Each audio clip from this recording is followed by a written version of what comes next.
The mysteries of Egypt. Here we are in the Nile Valley, exploring these old ruins that go back millennia. People wonder often, how did they build such things? What was the culture behind this? They seem magical, very mysterious.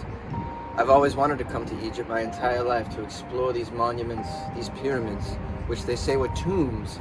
Funny enough, they've never discovered any bodies inside those tombs. What were the motives of these ancient architects, these Egyptians? Seemingly high technological culture that springs out of the desert, seemingly out of nowhere. Oh, the mysteries. The long lost ruins that are still buried beneath the sands that we have yet to discover. Where right now they're exploring new pyramids, new tombs. I'll be exploring them myself here in Egypt while I'm here. And I'll take you on this journey with me.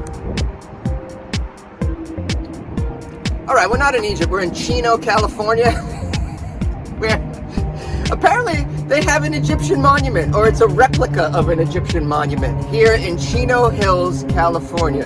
This is a monument that was built 3 years ago, during right before the pandemic. It is a replica of Abu Simbel, which is a monument dedicated to Ramses II. I'll take you on the other side of this building and show you the statues of Ramses after this.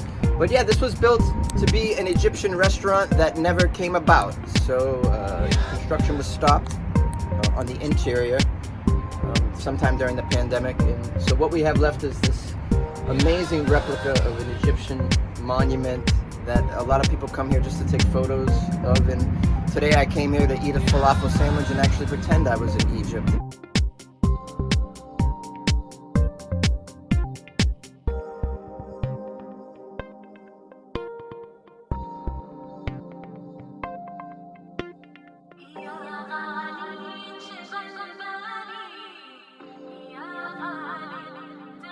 So these are the King Ramses II statues. There's 4 of them seated, and they have honored this as a real authentic replica of the actual monument in Abu Simbel, in that they've kept the flaws. For instance, this Ramses here is missing a head.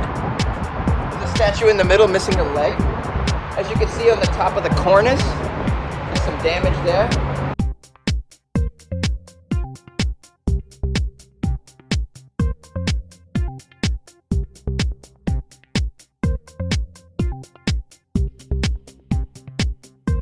People often wonder, how were these monuments built? How did these ancients lift such giant stones and put them into place, tens of feet in the air? How did they get such intricate carvings onto this hard granite rock? Well, it's easy when you got a Home Depot right there.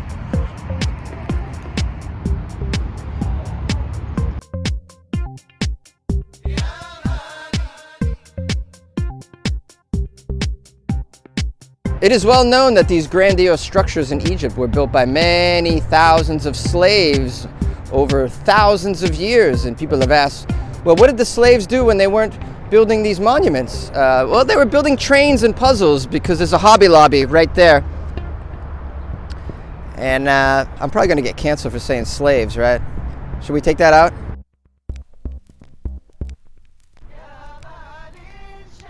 Now, this monument has been adorned with the actual authentic hieroglyphics that you would have found on the real monument in Egypt itself.